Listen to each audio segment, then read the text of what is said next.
یا کفر پر قائم تھی، بلکہ بہت سارے حضرات ایسے تھے جنہوں نے اللہ تبارک و تعالیٰ کے دین کو ہر نبی کے دور میں قبول کیا، جس کی وجہ سے یہ سلسلہ آگے لوگوں تک چلتا رہا۔ حضور اکرم صلی اللہ تعالیٰ علیہ وآلہ وسلم کے تشریف لانے سے پہلے، بعثت سے پہلے کہیں یا اعلان نبوت سے پہلے کہیں، چند ایسی فکر رکھنے والے افراد باقی تھے جن کو ہمارے اکابرین نے موحدین میں شمار فرمایا۔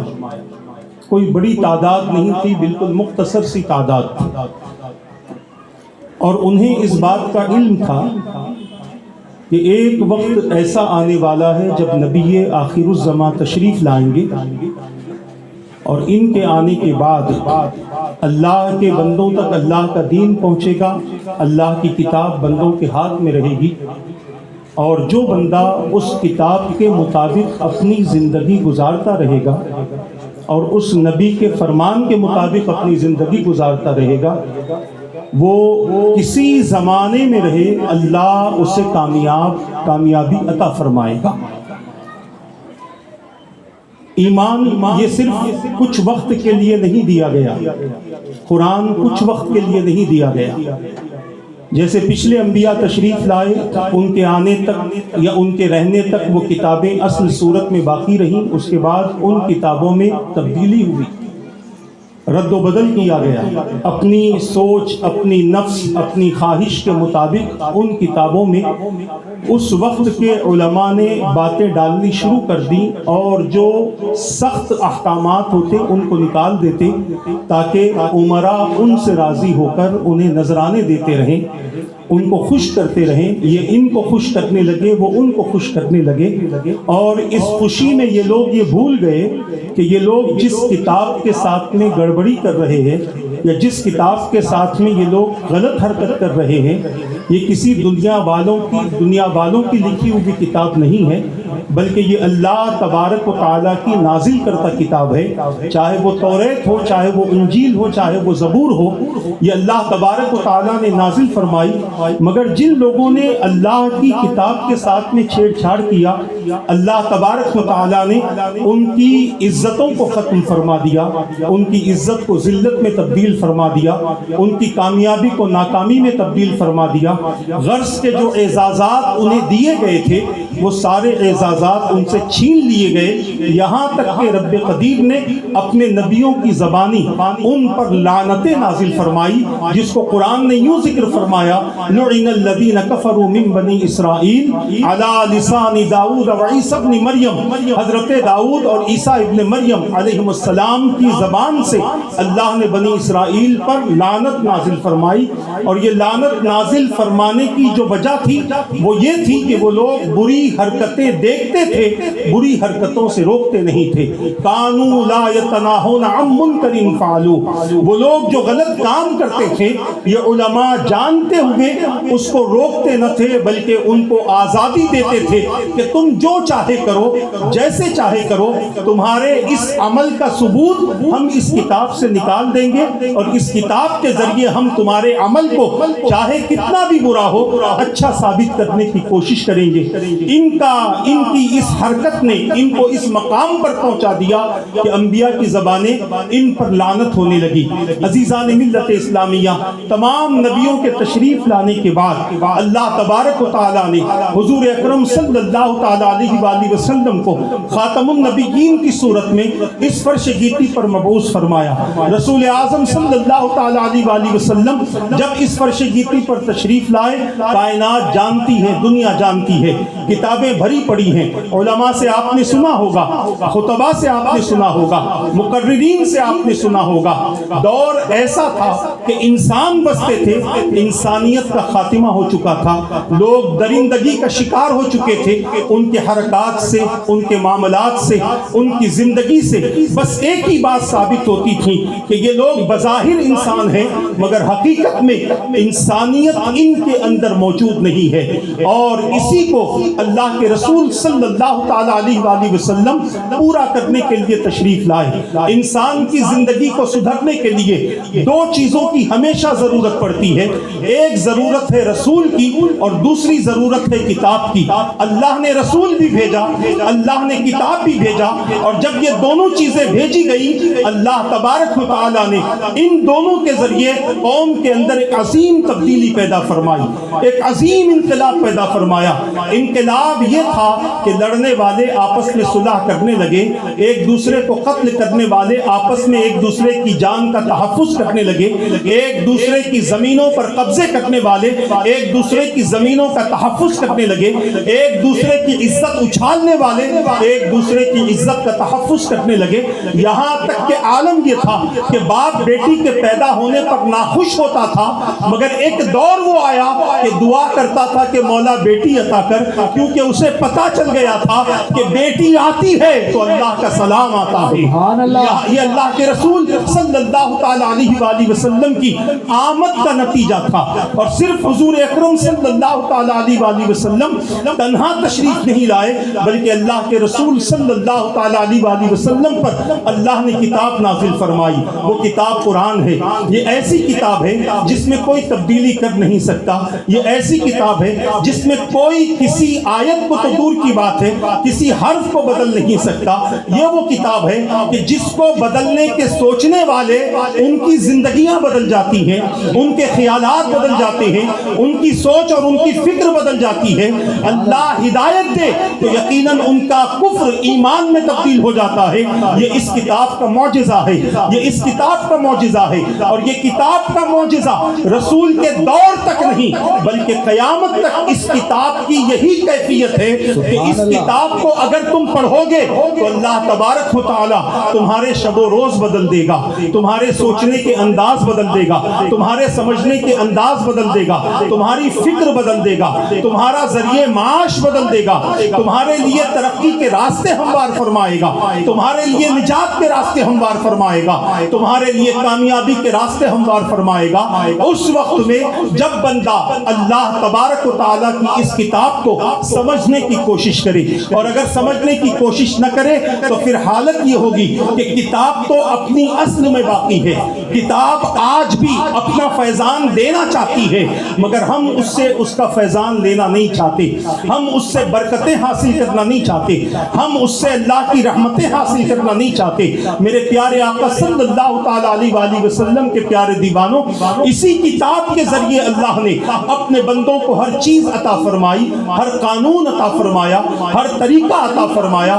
رب نے اپنے بندوں کے لیے کیا پسند فرمایا ہے وہ بھی اس کتاب میں ہے، اللہ نے اپنے بندوں کے لیے کیا چیز ناپسند کی ہے وہ بھی اس کتاب میں موجود ہے، اللہ نے اپنے بندوں کے لیے کون سی چیز کو حلال فرمایا وہ اس کتاب میں موجود ہے، اللہ نے اپنے بندوں کے لیے کون سی چیز کو حرام فرمایا وہ بھی اس کتاب میں موجود ہے۔ یہ کتاب صرف نماز کا درس نہیں دیتی، یہ کتاب صرف عبادات کا درس نہیں دیتی، یہ کتاب تمہیں معاملات سکھاتی ہے، یہ کتاب بتاتی ہے کہ تم سیرت مصطفیٰ کو اپناؤ، یہ کتاب تمہیں بتاتی ہے کہ تم اخلاق رسول کو اپناؤ، یہ کتاب تمہیں بتاتی ہے کہ تم رسول اللہ کی ایسے تعظیم کرو، تم رسول اللہ کو ایسے پکارو۔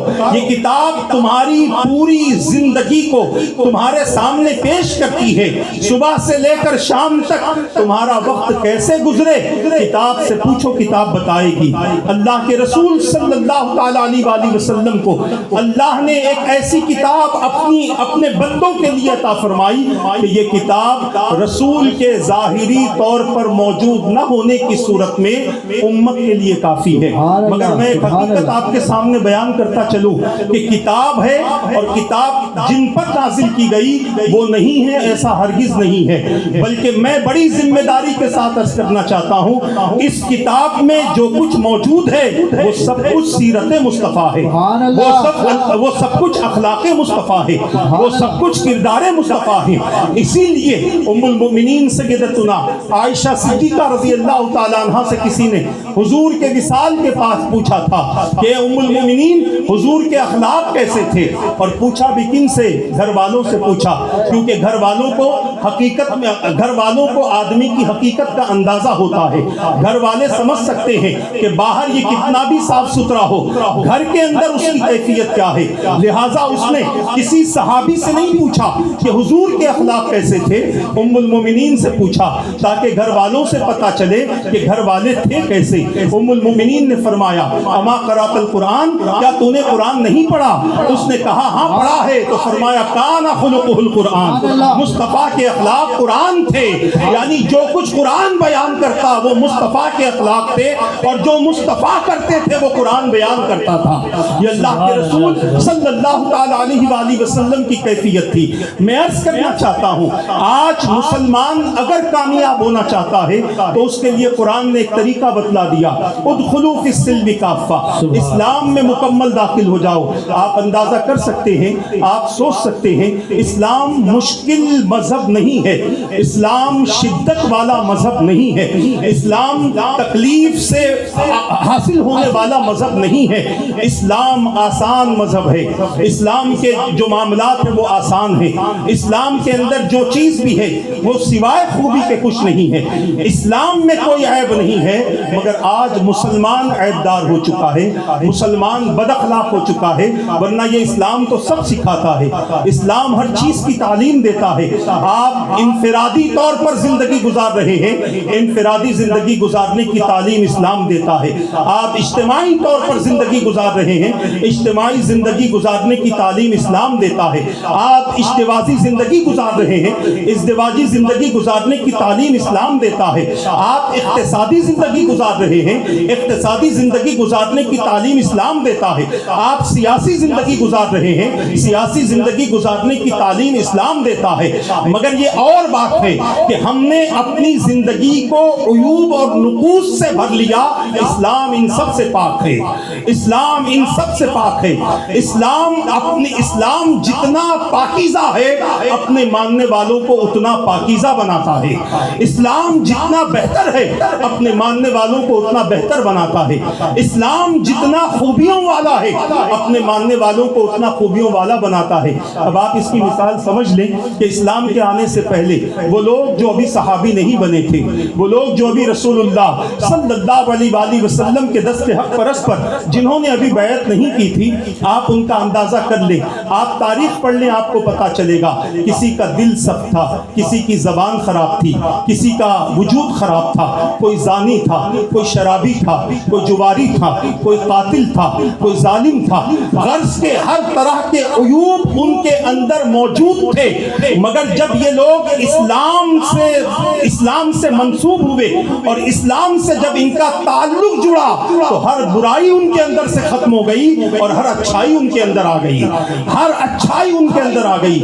عالم یہ ہوا کہ پہلے زمین پر عمل کرتے تھے تو لوگوں کے اندر اس عمل کی برائی پھیلتی تھی, مگر ایک وقت وہ آیا کہ زمین پر سجدہ کر رہے ہیں, آسمان سے ان کے سجدوں میں تعریف نازل ہو رہی ہے. نعرہ رسالت, نعرہ رسالت, علماء اہل سنت, علماء اہل سنت. سبحان اللہ. یہ خوبی اسلام کی ہے کہ اسلام اس طرح سے تبدیل کرتا ہے کہ برائیوں کو اچھائیوں میں تبدیل کر دیتا ہے, غلط کو صحیح میں تبدیل کر دیتا ہے. ہر وہ انسان جو غلط زندگی گزارتا ہے اسلام اسے صحیح تعلیم دیتا ہے, صحیح راستہ دکھاتا ہے, اس کے اندر خوبیاں پیدا کرتا ہے. عالم یہ ہوتا ہے کہ کسی شاعر نے کیا خوب کہا, ایک عرب نے آدمی کا بول بالا کر دیا, خاک کے ذروں کو ہم دوشے سریا کر دیا, جو نہ تھے خود راہ پر اوروں کے ہادی بن گئے, کیا نظر تھی جس نے مردوں کو مسیحا کر دیا. یہ رسول اعظم صلی اللہ تعالی علیہ وآلہ وسلم کی شان اور کیفیت ہے کہ میرے آقا صلی اللہ تعالی علیہ وآلہ وسلم سے جو اس وجہ سے ملاقات کرتا کہ میں ان سے کچھ سیکھوں, تو اللہ کے رسول ایسا سکھاتے کہ وہ بھی معلم بن جاتا, ایسا سکھاتے کہ وہ بھی سکھانے والا بن جاتا, ایسا سکھاتے کہ وہ اپنی زندگی کو تبدیل کرنے والا بن جاتا۔ حضور اکرم صلی اللہ تعالیٰ علیہ وسلم کی بارگاہ میں صرف صحابہ ہی تشریف نہیں لاتے بلکہ غیر بھی آتے تھے جو حضور سے کچھ سیکھنا چاہتے تھے۔ انہیں پتا تھا مگر ضد کی وجہ سے وہ رسول اعظم صلی اللہ تعالیٰ علیہ وسلم کی رسالت کو قبول نہ کرتے، یا تو ضد تھی یا ان کے اپنے جو علماء تھے وہ لوگ ان کے ذہنوں میں یہ بات ڈال چکے تھے کہ اس رسول کی رسالت کی تصدیق نہ کرنا۔ مگر جس کے دل کو اللہ نے ایمان کے لیے منتخب کر لیا وہ کسی بھی کہیں سے بھی آنے والا ہو، کتنا ہی سخت کیوں نہ ہو، اللہ کے رسول کی صحبت میں اس کے دلوں کو نرم کر دیا جاتا، اس کے کان کو کھول دیے جاتے، اور عالم یہ ہوتا کہ چند ہی دنوں میں وہ مسلمان ہو جاتا، وہ داخل اسلام ہو جاتا۔ ایک یہودی میرے آقا صلی اللہ تعالیٰ علیہ وسلم کی خدمت میں بیٹھتا تھا، میرے آقا سے فرامین سنتا تھا۔ ایک مرتبہ حضور اکرم صلی اللہ تعالیٰ علیہ وسلم نے اپنے صحابہ کو نصیحت فرمائی، ارشاد فرمایا، لوگوں کو نصیحت فرمائی کہ اے لوگوں، جب بھی پانی پیو پانی دیکھ کر پیا کرو، تاکہ کوئی کچھ ایسا نہ ہو کہ اگر کوئی غلط چیز اس پانی کے ذریعے تمہارے اندر چلی جائے اور تمہارے جسم کا نقصان ہو جائے۔ عزیزان ملت اسلامیہ، یہ یہودی نے بات سن لی، رات گھر گیا، رات ہو گئی، کافی رات گزری، سو رہا تھا، اچانک پانی کی پیاس لگی، اپنی بیوی کو جگایا، جگا کر کہتا ہے کہ مجھے پانی دو، پیاس لگ رہی ہے۔ بیوی اٹھی، رات میں بیوی اٹھی اور اٹھ کر اس نے پانی بھرا اور پانی بھر کر اپنے شوہر کو پیش کیا۔ شوہر نے کہا پانی میں اس وقت تک نہیں پیوں گا جب تک اس پانی کو دیکھ نہ لوں، جب تک اس پانی میں دیکھ نہ لوں۔ عزیزان ملت اسلامیہ، اس خاتون نے کہا آج عجب بات کر رہے ہو، اس سے پہلے بھی تو پانی پیتے تھے، آج دیکھ کر پانی پینے کی وجہ کیا ہے؟ کہا کوئی اور بات ہے، میں تم کو بعد میں بتاؤں گا، پہلے چراغ روشن کرو۔ چراغ روشن ہوا، اس پانی میں ایک ایسا کیڑا تھا، اس پانی میں ایک ایسی چیز تھی کہ اگر وہ اس کے پیٹ میں چلی جاتی اس کے لیے نقصان کا سبب بنتا۔ اس نے دل ہی دل میں کہا یا رسول اللہ، آپ نے جو کہا سچ کہا، آپ نے جو کہا بالکل حق کہا۔ صبح کا انتظار کرنے لگا، میرے آقا کی خدمت میں حاضر ہوا، عرض کرنے لگا حضور سب سے پہلے مجھے کلمہ پڑھا دے، سب سے پہلے مجھے کلمہ پڑھا دے۔ اس نے حضور نے پوچھا وجہ کیا ہے؟ کہا ایک بات سے زندگی بچ سکتی ہے تو پوری زندگی کی باتیں مجھے کیا اس مقام پر پہنچا سکتی ہیں، اسی لیے مجھے کلمہ پڑھا دے۔ آپ اندازہ کر سکتے ہیں کہ حضور اکرم صلی اللہ تعالیٰ علیہ وسلم کی خدمت میں آنے والے، حضور کی صحبت میں بیٹھنے والے یقیناً سب حضور سے استفادہ کرتے تھے، مگر آج قوم کی حالت یہ ہے کہ قوم نے سب کو تو اپنا لیا، نبی کو نہیں اپنایا۔ ہم نے اپنے رسول کو کب اپنایا؟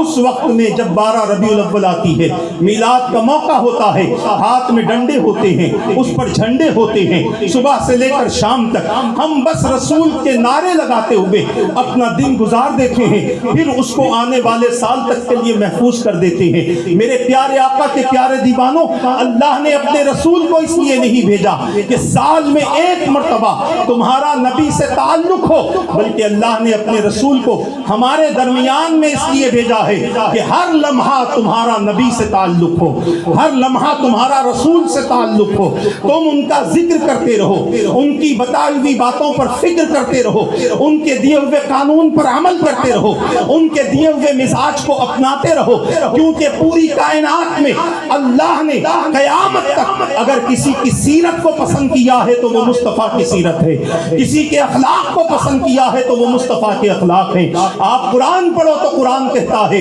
لَقَدْ كَانَ لَكُمْ فِي رَسُولِ اللَّهِ أُسْوَةٌ حَسَنَةٌ، بے شک اللہ کے رسول کی زندگی تمہارے لیے بہترین نمونہ ہے، حضور کی زندگی میں تمہارے لیے بہترین نمونہ ہے۔ اور جب اخلاق کی بات آتی ہے تو قرآن کہتا ہے وَإِنَّكَ لَعَلَىٰ خُلُقٍ عَظِيمٍ، اللہ نے فرما دیا بے شک اے حبیب پاک صلی اللہ علیہ وسلم آپ اخلاق کے بلند مرتبے پر فائز ہیں۔ یہ حضور اکرم صلی اللہ تعالیٰ علیہ وسلم کی ذات ہے۔ عزیزان ملت اسلامیہ، آج سب سے زیادہ جو ہمارے لیے ضروری ہے وہ ضروری ہے اسلام سے تعلق، اللہ کے دین سے تعلق، اللہ کے نبی سے تعلق۔ ہم صرف رسول اعظم کو مرکز عقیدت نہ بنائیں، مرکز اطاعت بھی بنائیں۔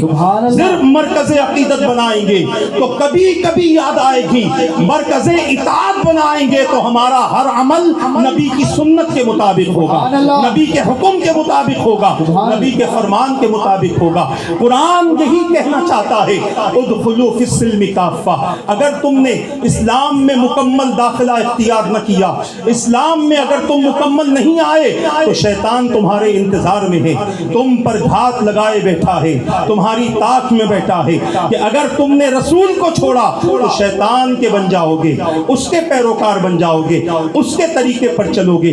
اور یاد رکھو نبی کا طریقہ تمہیں اللہ کا محبوب بناتا ہے اور شیطان کا طریقہ تمہیں مردود بناتا ہے۔ اب تمہیں یہ تمہاری اپنی چوائس ہے، یہ تمہاری اپنی پسند ہے، یہ تمہارا اپنا اختیار ہے کہ تم نبی کے طریقے کو پسند کرو یا پھر تم شیطان کے طریقے کو پسند کرو۔ جس راستے پر چلو گے چلتے رہو گے، موت تو کبھی بھی آنی ہے۔ نبی کے طریقے پر چلتے ہوئے مرو گے، نبی کے طریقے پر چلتے رہو گے تب بھی موت آنی ہے۔ شیطان کے طریقے پر چلو گے تب بھی موت آنی ہے، مگر فرق یہ ہوگا کہ نبی کے طریقے پر چلتے ہوئے جب بندہ مر جاتا ہے تو وہ زمین روتی ہے جس زمین پر وہ عمل کرتا تھا، آسمان کا وہ حصہ روتا ہے کہ آسمان کے جس حصے سے اس کے نیک اعمال جاتے تھے۔ اور اگر شیطان کے طریقے پر چلتے ہوئے مر گئے تو زمین کا وہ حصہ خوش ہوگا جس حصے پر بندہ گناہ کرتا تھا، اور آسمان کا وہ حصہ خوش ہوگا جہاں سے اس کے نام اعمال لے جائے جاتے تھے۔ اب آپ اندازہ کر سکتے ہیں خدا کا محبوب وہ ہے جو اللہ کے نبی کی اتباع کرے، اللہ کے نبی کے طریقے کو پسند کرے۔ اسی لیے قرآن نے کہا ادخلوا فی السلم کافہ، تمہارا عمل، تمہارا کردار، تمہارے اخلاق، تمہارے گفتار، تمہاری زندگی کا ایک ایک لمحہ ایسا ہو کہ تمہاری زندگی کے لمحات سے اللہ تبارک و تعالی اپنے حبیب پاک صلی اللہ تعالی علیہ وآلہ وسلم کی سنت پر عمل کرنے والے کو دیکھے۔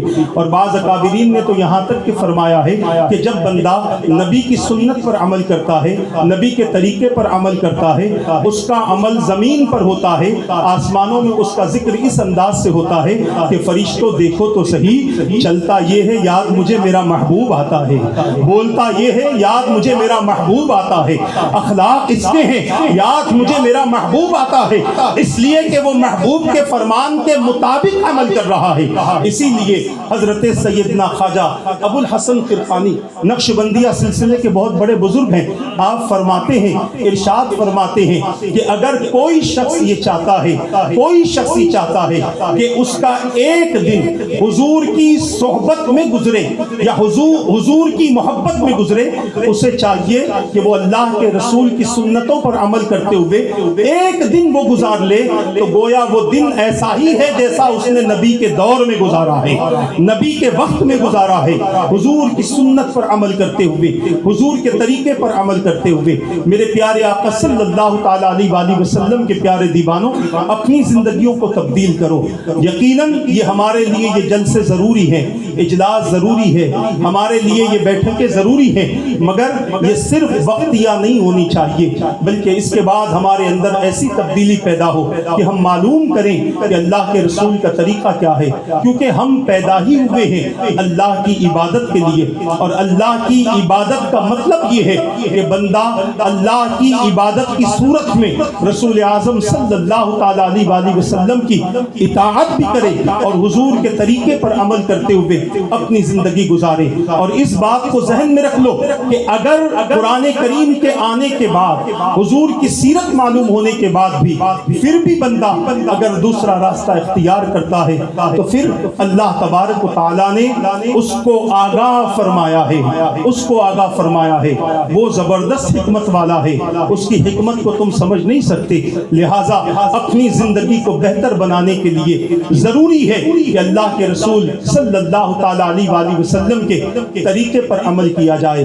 آخری بات کہہ کے اپنی گفتگو کو مکمل کر لوں۔ آپ نے سنا ہوگا علماء سے، علماء فرماتے ہیں، کتابوں میں لکھا ہوا ہے کہ پیران پیر سیدنا غوث العظم دستگیر رضی اللہ تعالیٰ عنہ نے ایک موقع پر ارشاد فرمایا کہ ہر ولی کسی نہ کسی نبی کے نقش قدم پر ہوتا ہے۔ میں اپنے نانا محمد الرسول اللہ صلی اللہ علیہ وآلہ وسلم کے نقش قدم پر ہوں، اور اگر آپ پیران پیر سیدنا غوث العظم دستگیر رضی اللہ تعالیٰ عنہ کی زندگی کا جائزہ لیں تو ہمیں پتہ چلتا ہے کہ آپ نے اپنی پوری زندگی اللہ کے رسول رسول صلی اللہ تعالیٰ علیہ وآلہ وسلم کی اتباع میں اور آپ کی سنت کی محبت میں گزار دی۔ ایک بات کہہ کر میں اپنی گفتگو کو مکمل کر لوں۔ آپ نے شاید علماء سے سنا ہوگا کہ حضور اکرم صلی اللہ تعالیٰ علیہ وآلہ وسلم ایک جگہ سے تشریف لے جا رہے تھے، اچانک ایک یہودی کی میت آپ کی نگاہوں کے سامنے سے گزری۔ میرے آقا صلی اللہ علیہ وآلہ وسلم نے افسوس فرمایا۔ صحابہ نے عرض کیا یا رسول اللہ صلی اللہ تعالیٰ علیہ وآلہ وسلم اس پر افسوس کرنے کی بات کیا ہے، یہ تو یہودی ہو کر مرا ہے۔ میرے آقا نے فرمایا افسوس اسی بات کا ہے کہ یہ یہودی ہو کر مرا، اگر یہ کلمہ پڑھ لیتا تو اس کا جنازہ تمہارے کاندھوں پر ہوتا اور اس کی نماز میں پڑھاتا، یہ جنتی ہوتا جہنمی نہ ہوتا۔ لہٰذا یہ حضور کی کیفیت تھی اپنی امت کے حوالے سے۔ آؤ میں آپ کو بتاؤں، پیران پیر سیدنا شیخ عبد القادر جیلانی رضی اللہ تعالیٰ ایک موقع پر لوگ جمع ہے، آپ ارشاد فرماتے ہیں اے لوگوں بتاؤ اگر کسی کا کوئی بچہ لے جائے اور اس کے قبضے میں ہو تو تم لوگ کیا کرو گے؟ تو لوگوں نے کہا کہ حضرت ہم اس کو چھڑانے کی کوشش کریں گے، اس کو اس سے بچانے کی کوشش کریں گے۔ پیران پیر سیدنا غوث العظم دستگیر رضی اللہ تعالیٰ عنہ فرماتے ہیں یہی حال میرا ہے، میں جب دیکھتا ہوں کہ حضور کا کوئی امتی شیطان کے شکنجے میں ہے تو میں اس کو بچانے کی کوشش کرتا ہوں، اس کا تحفظ کرنے کی کوشش کرتا ہوں۔ عزیزان ملت اسلامیہ، اور ہم دعوے کے ساتھ کہہ سکتے ہیں یہ یوٹیوب پہ آنے والے چند لوگوں کی باتوں کو چھوڑ دو، یہ تو ان کا مقصد ہی یہی ہے کہ کسی طریقے سے یہ قوم کو گمراہ کرے، اللہ والوں سے دور کرے، اللہ والوں کی محبت سے دور کرے۔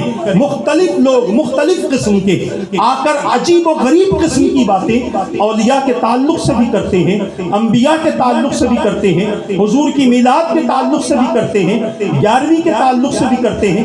بہت ساری بیہودہ گفتگو ان کی زبانوں سے نکلتی ہے، آپ ان کو چھوڑ دو، آپ قرآن پڑھو اور بتا دو کہ قرآن کے کون کون سے پارے میں اللہ کے ولیوں کا ذکر موجود ہے۔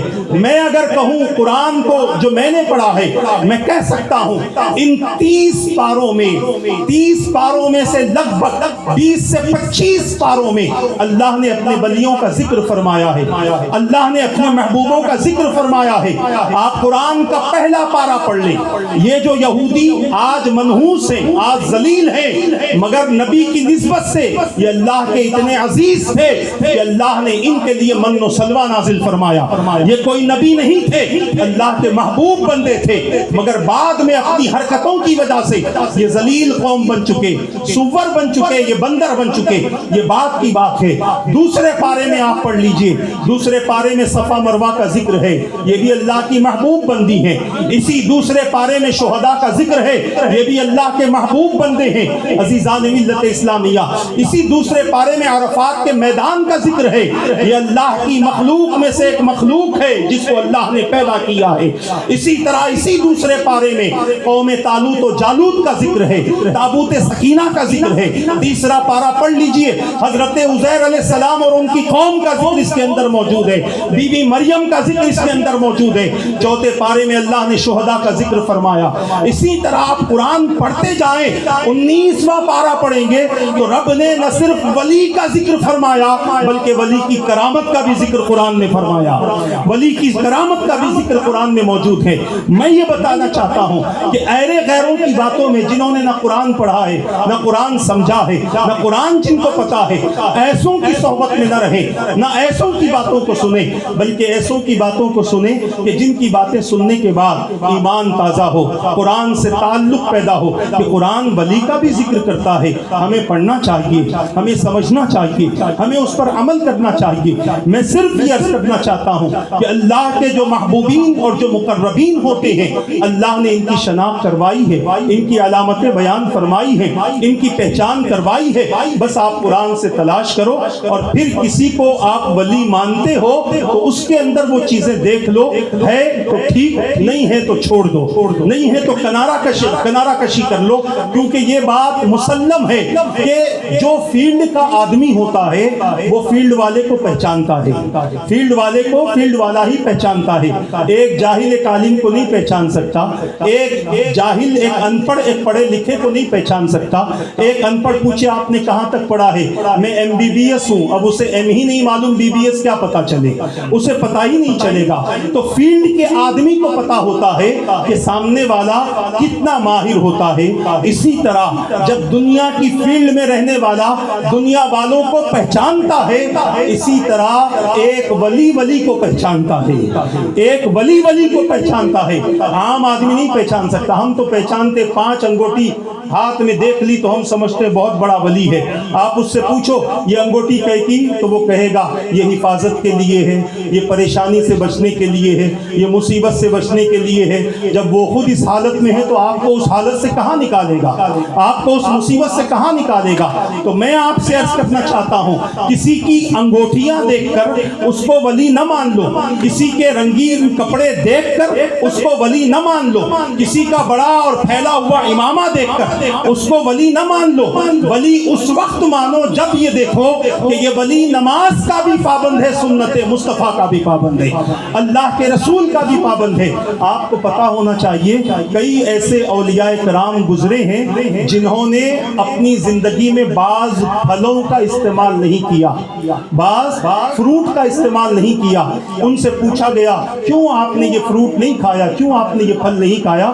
تو وہ لوگ جواب دیتے تھے وجہ یہ ہے کہ ہمیں پتہ نہیں چلا کہ حضور نے اس کو کیسے استعمال کیا ہے، لہٰذا ہم نے اس لیے استعمال نہیں کیا کہ کہیں استعمال کریں گے تو خلاف سنت نہ ہو جائے، طریقے کے خلاف نہ ہو جائے. عزیزان ملت اسلامیہ، یہ چند باتیں جو میں نے آپ حضرات کے سامنے رکھی ہیں، بس انہی باتوں پر اپنی گفتگو کو مکمل کرتے ہوئے صرف ایک گزارش کرنا چاہتا ہوں کہ جتنا وقت ہو سکے اللہ اور اس کے رسول کی اطاعت میں گزارو، اسلام کو سمجھنے میں گزارو، تاکہ اسلام کا تحفظ کرنا آسان ہو، اسلام کی حفاظت کرنا آسان ہو. ہمیں پتہ ہی نہیں ہوتا، کوئی اسلام کے خلاف بول دیتا ہے، ہمیں معلوم تک نہیں ہوتا کہ اس نے اسلام کے خلاف بولا ہے، دین کے خلاف بولا ہے. جب تک نہیں سمجھو گے تب تک حقیقت کی طرف نہیں جا سکو گے. اسی لیے اپنے دین، اپنے اسلام کو سمجھو. پورا دن وقت ہے تو پورا دن نکالو، تھوڑا سا وقت ہے. علماء آپ کے درمیان میں ہیں، حضرت مولانا معارف رضا اشرفی صاحب، مفتی محشر عالم صاحب، یہ سب آپ کی خدمت میں موجود ہیں. ان کی صحبتیں اختیار کریے تاکہ دین سمجھ میں آ سکے، اسلام سمجھ میں آ سکے. اللہ تبارک و تعالیٰ سے دعا ہے رب قدیر جو کچھ کہا گیا کہنے میں غلطی ہو تو اپنے حبیب کے صدقے معاف فرما دے.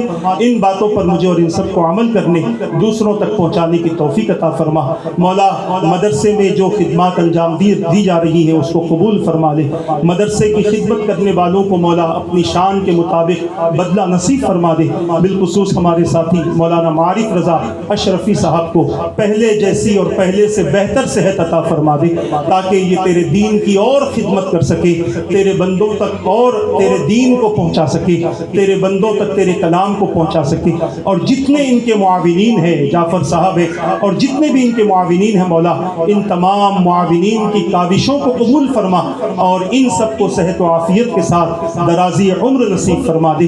رب قدیر اپنے فضل و کرم سے ہمارے بیماروں کو صحت عطا فرما، ہمارے مرحومین کی مغفرت فرما برحمتک یا ارحم الراحمین. وما علینا الا البلاغ. السلام علیکم ورحمۃ اللہ وبرکاتہ.